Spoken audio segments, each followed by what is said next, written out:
orang yang paling besar balaknya itu bukan orang yang banyak dosanya. Bukan. Kata Rasul sallallahu alaihi wasallam, asyaddun nasi bala'an al-anbiya. Orang yang paling besar cobaannya adalah para nabi. Antum bisa bayangkan bagaimana utusan-utusan Allah diuji oleh Allah Jalla Jalaluhu.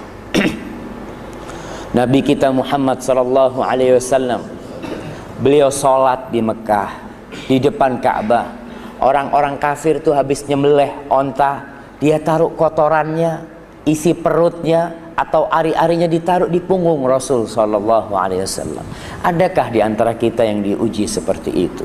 Rasul sallallahu alaihi wasallam berdakwah ke Taif, dilemparin batu sampai terluka kakinya.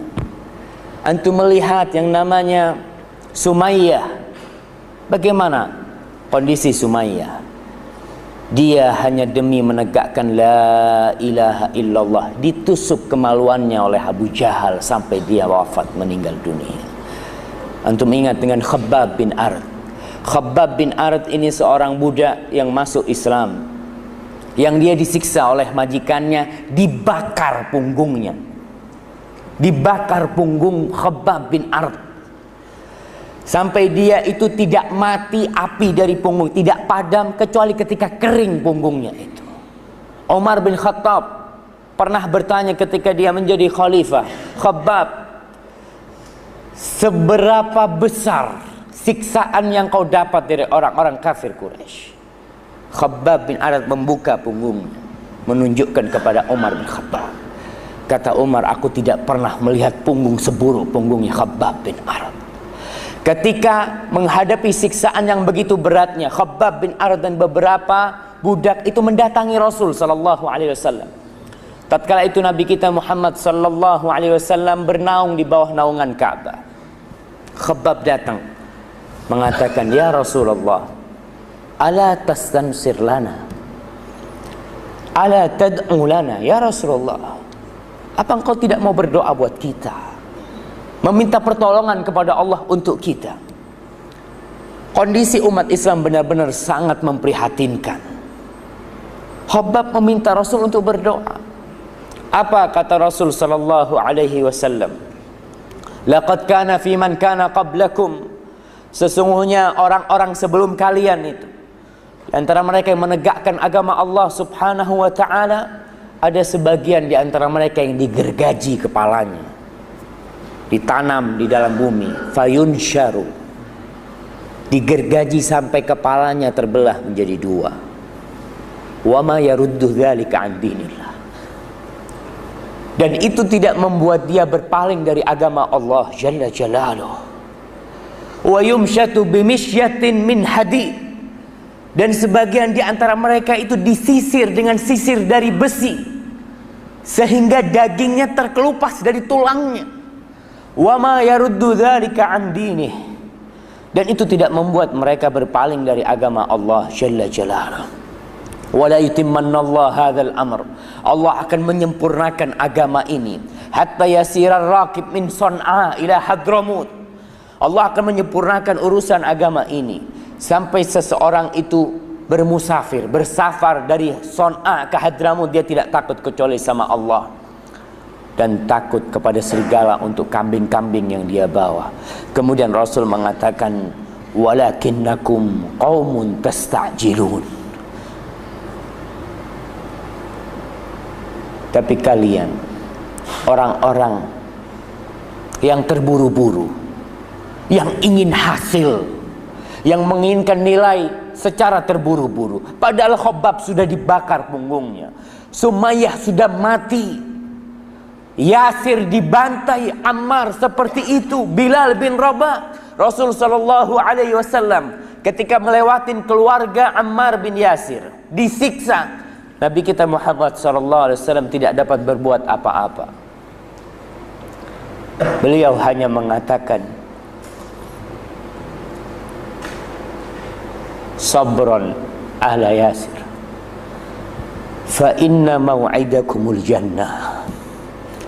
Sabar wahai keluarga Yasir, sesungguhnya Yang menanti kalian itu surga, tempat kalian surga. Maka butuh kesabaran menghadapi semuanya. Apalagi hanya penyakit-penyakit yang kadangkala membuat kita putus asa dari rahmat Allah Jalla Jalaluhu.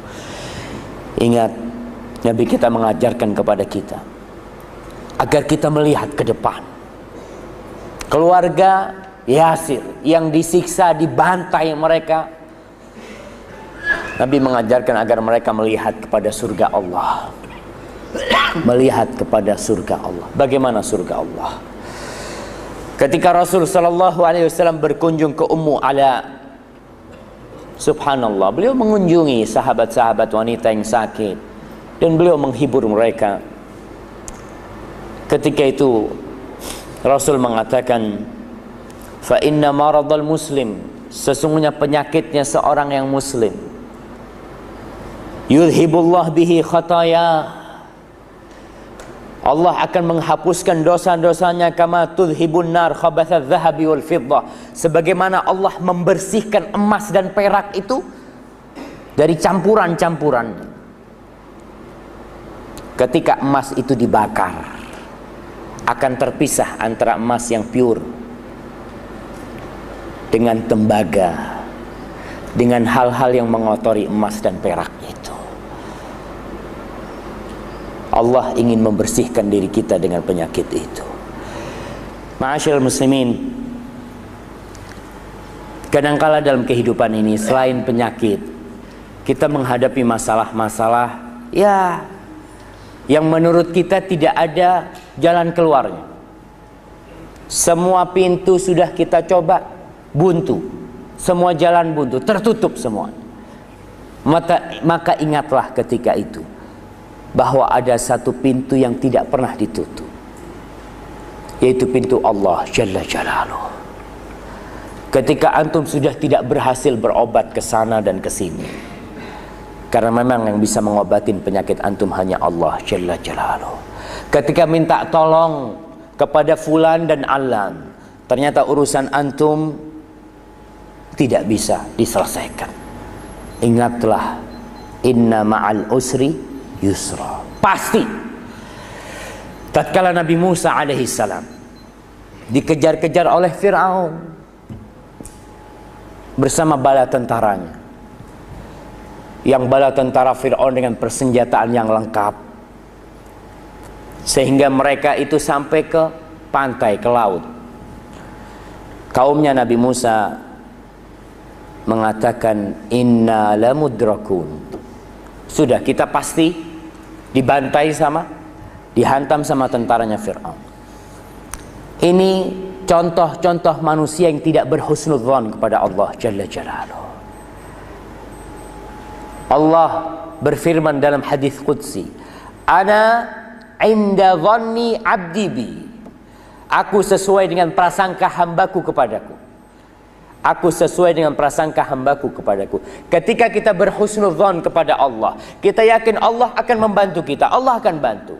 Tapi tatkala kita sudah bersuudzon, ya sudah, nggak mungkin Allah bantuin aku, Allah pun tidak akan menurunkan bantuannya. Kaumnya Nabi Musa mengatakan inna lamudrakun, dia bersuudzon kepada Allah Jalla Jalaluhu. Tapi Nabi Musa menepis suudzon mereka dengan mengatakan, kalla inna ma'iya rabbi sayahdin. Tidak benar yang kalian katakan, sesungguhnya Rabbku bersamaku dan dia akan memberikan petunjuk kepadaku. Dan betul, tatkala sudah tampak, falamma tara al-jam'an qala ashabu Musa inna lamudrakun kalla qala kalla inna ma'iya rabbi sayahdin. Dan apa yang terjadi setelah itu? Ketika kita yakin dengan pertolongan Allah, selesai urusannya.